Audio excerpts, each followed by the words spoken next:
Halo semua, balik lagi dengan gua Vanka Film. Kali ini Mimin akan menceritakan spoiler novel dari Battlefield Heaven, lanjutan dari episode 21. Sebelumnya gue mau ingetin dulu kalau video yang gua buat berasalkan dari novel atau gua cuman bacain alur ceritanya. Untuk filmnya sendiri belum rilis, jadi minta maaf kalau video yang gua buat kurang akurat dari video aslinya. Di episode sebelumnya diceritakan dengan memperlihatkan Shoyan yang pergi menuju rumah lelang untuk bertemu dengan Yafei, yang tak lain adalah untuk menitipkan Clan Xiao kepadanya. Karena kali ini Shoyan akan pergi ke Mystic Cloud untuk memenuhi undangan perjanjian 3 tahun. Sebelumnya, bagi kalian yang tidak mau terkena spoiler, alangkah baiknya untuk tidak menonton channel ini. Tapi bagi kalian yang penasaran dengan kelanjutannya, silahkan untuk tetap stay dan subscribe channel ini supaya tidak ketinggalan alur ceritanya. Oke, tanpa perlu banyak basa-basi, langsung saja kita masuk ke alur ceritanya.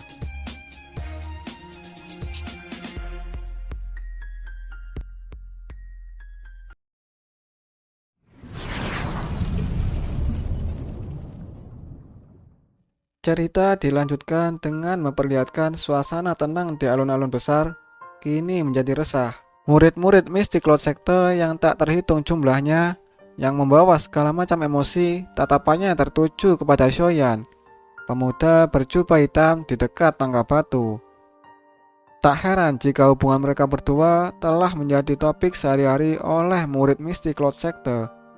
Bagaimana mungkin seorang anak kecil dari klan kecil ingin menikahi seorang putri dari Mystic Cloud, kini datang memenuhi perjanjian 3 tahun. Namun ketika mereka mengamati Shoyan dengan sikap tenang dan santai, tampaknya ini bukan sesuatu yang bisa dilakukan oleh sampah dari klan Xiao.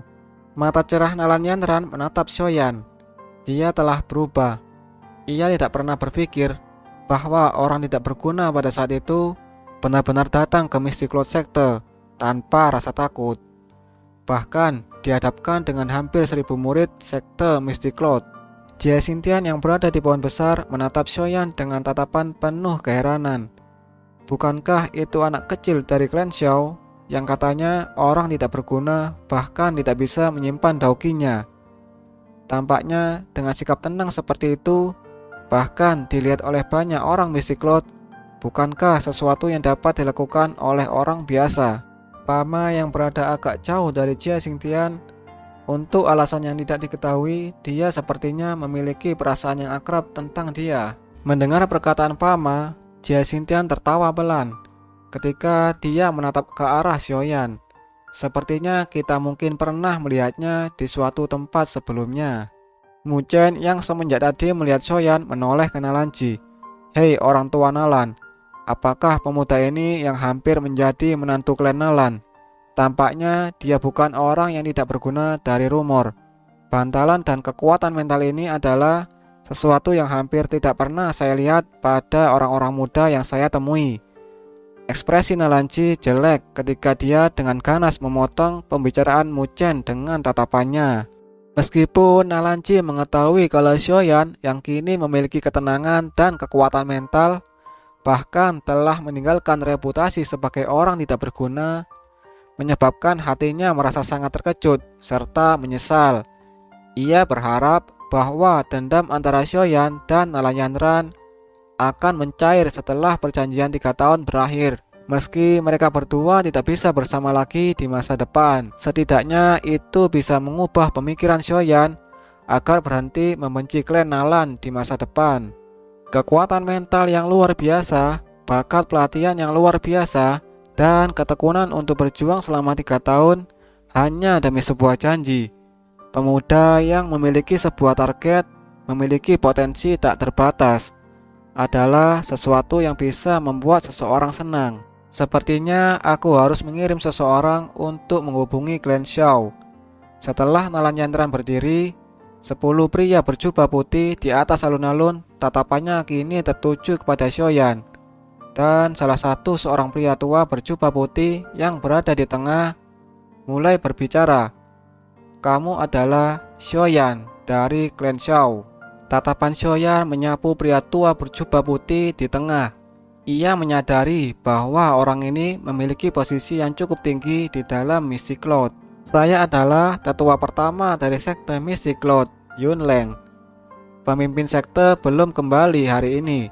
Oleh karena itu, perjanjian 3 tahun kali ini akan dipimpin oleh saya. Mata Nalanyandran terangkat sedikit, menyaksikan pemuda berjubah hitam di depannya. Beberapa saat kemudian, ia mengangguk dengan dingin. Sesuai keinginan kamu.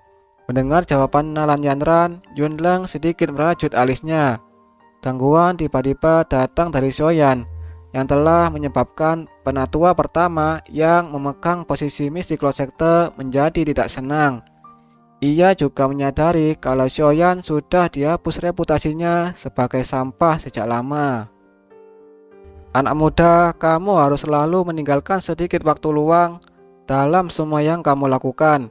Tetapi karena Anda telah membuat permintaan seperti itu, maka lakukan sesuka Anda. Hidup dan mati akan ditentukan surga. Tangan Xiaoyan perlahan memegang gagang penguasa. Ia tiba-tiba mengeluarkannya dan penguasa berat membawa suara angin yang dikompresi. Dauki berwarna hijau samar menyelubungi permukaan tubuhnya. Saat Xiaoyan menatap Nalanyandran, aku datang sesuai dengan perjanjian 3 tahun. Hari ini, mari kita selesaikan semua dendam masa lalu kita. Harap bayar semua penghinaan yang telah Anda berikan pada klan Shao saat itu. Nalanyandran mengulurkan tangannya dan cincin penyimpanan berwarna zamrud di jarinya menyala. Pedang panjang berwarna hijau pucat akhirnya muncul dan berkata kepada Xiaoyan, aku akan bertanggung jawab atas pernikahanku sendiri. Meskipun 3 tahun telah berlalu, saya tidak berpikir saya telah melakukan kesalahan saat itu. Saya memiliki hak untuk memilih nasib saya. Tindakanmu tidak pantas. Xiaoyan tertawa pelan. Hanya karena tindakan sederhana, dia ingin menjauh dari perilakunya yang kasar. Tidak masuk akal. Ekspresi Xiaoyan secara bertahap kembali ke ketidakpeduliannya. Telapak tangan Xiaoyan memegang gagang penguasa. Dauki berwarna hijau ganas bergelombang melonjak keras di permukaan Xiaoyan. Mari kita mulai. Saat Nalanyandran memegang pedang hijau pucat di tangannya, angin berputar-putar berwarna hijau samar bergulir dan melayang di tubuhnya, menunjuk ke arah Xiaoyan. Xiaoyan yang berada di alun-alun matanya mulai terbuka. Tiba-tiba nyala api berwarna hijau menyala melewati mata hitamnya yang gelap. Telapak tangan Xiaoyan memegang gagang penguasa dan merasakan perasaan berat yang berulang kali dikirimkan kepadanya. Setelah perjanjian 3 tahun selesai, dendam antara kalian berdua akan sepenuhnya diselesaikan. Yunleng di platform batu. Ekspresinya sekali lagi menjadi jelek ketika melihat Xiaoyan mengayunkan penguasa yang berat. Tubuhnya yang tiba-tiba berubah menjadi bayangan hitam saat ia dengan kasar mengarahkannya kepada Nalanyandran. Nalanyandran dengan tenang menghadapi bayangan hitam yang langsung menimpanya dengan kecepatan dan kelincahannya. Jari-jari kakinya menekan permukaan tanah dengan lembut, dan tubuhnya seperti daun yang jatuh di tengah badai dahsyat, melayang dan menghindar. Pedang panjang di tangan Nalanyandran menebas secara horizontal dengan cara yang sangat alami, memotong ke arah leher Xiaoyan. Setelah menahan bilah angin, Xiaoyan dengan lembut mengangkat matanya. Dengan lambaian tangannya, penguasa berat membawa kekuatan ganas menabrak secara horizontal ke punggung Nalanyandran. Tekanan dari kekuatan itu mengakibatkan gaun Nalanyandran menekan erat ke kulitnya, menguraikan pinggang rampingnya. Merasakan suara deru kekuatan besar di belakangnya, alis Nalanyandran berkedut lembut. Pedang panjang di tangannya yang berwarna hijau menikam dengan keras. Ujung pedangnya menabrak penguasa yang berat. Saat penguasa berat menyentuh pedang panjang tersebut, terpaksa menekuk yang sangat menggerakkan jiwa, menyebabkan beberapa keheranan muncul di wajah murid Mystic Cloud Sector. Cahaya hijau pedang panjang melambung tinggi, menyebabkan lonjakan energi yang tiba-tiba menjentikan penguasa berat ke samping dengan ledakan. Meminjam kekuatan pendorong dari antara mereka berdua, Nalanyandran melonjak ke udara. Shoyan memegang gagang penguasa, perlahan dia memutar setengah lingkaran, lalu ia menginjak tanah dengan keras, dan ledakan energi meledak dari tempat kalanya berada, yang menarik semua tatapan di tanah terbuka. Setelah ledakan, Shoyan meminjam energi pantulan. Tubuhnya tiba-tiba menembak dengan keras dan langsung ke Nalan Yandran di udara. Dauki berwarna hijau melonjak maju, dan seutas bibit api dengan aneh di sekitar tubuh penguasa. Nalan Yandra merajut alisnya sedikit bersamaan saat dia melirik ke arah Shoyan. Pedang panjang di tangannya dengan kasar menembak ke arahnya dari bawah. Merasakan suara angin deras dari bilah angin dari atas kepalanya, Shoyan mengangkat tangannya dan tidak ada yang terjadi sesaat. Kemudian pendorong yang melesat di atas Shoyan melonjak dari telapak tangan Shoyan. Pedang panjang di tangan Nalan Yandran tiba-tiba berjumlah 5 gambar pedang yang tertinggal di udara, sedikit bergetar, satu demi satu menembak keras ke arah Shoyan di bawah, seperti bintang jatuh dari langit. Sosok cantik Nalan Yandran berubah setengah lingkaran di udara. Segera dia menjadi seperti lotus berwarna putih.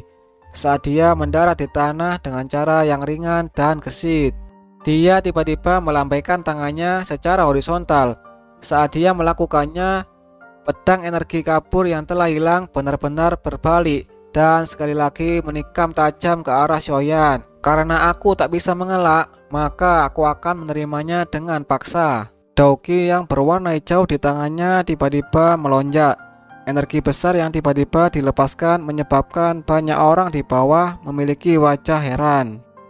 Bibit nyala berwarna hijau menyala dan bangkit saat penguasa yang berat diayunkan, dan saat keduanya bersentuhan, ledakan energi ganas terdengar di ruang kosong di atas tanah terbuka. Bayangan hitam mengangkat kepalanya, mengungkapkan wajah cuek Shoyan. Saat ini tangannya terkepal erat. Pedang penguasa besar berwarna hitam sudah benar-benar menghilang. Tinjunya meminjam kekuatan itu dari tubuhnya yang setengah berputar. Ketika benda itu dengan keras menabrak punggung Nalan Yandran sambil membawa kekuatan yang menakutkan. Kekuatan mengerikan langsung menyebabkan tubuh cantik Nalan Yandran terlempar ke udara, seperti layang-layang yang talinya terputus. Shoyan menghela nafas, perlahan-lahan merentangkan tinjunya dan memberi isyarat dengan tangannya, dan mengayunkan penguasa berat yang telah membuat Nalan Yandran kewalahan. Nalanci telah dikalahkan. Tak terhitung tatapan tertegun menatap Nalan Yandran jatuh di udara seperti kupu-kupu yang kehilangan sayapnya. Wajah mereka dipenuhi dengan rasa tidak percaya. Pemimpin sekte junior Mystic Cloud ini sebenarnya begitu mudah dikalahkan. Di platform batu, Yunleng dan para tetua lainnya hanya dengan tenang menyaksikan Nalan Yandran perlahan-lahan turun. Jika seseorang berpikir bahwa dia akan kehilangan begitu mudah, seseorang akan benar-benar meremehkan pelatihan Mystic Cloud Sector. Dan spoiler pun bersambung. Semoga teman-teman menyukai videonya. Jika ada salah dalam kata-kata, saya pribadi minta maaf. Terima kasih dan sampai bertemu di spoiler episode selanjutnya.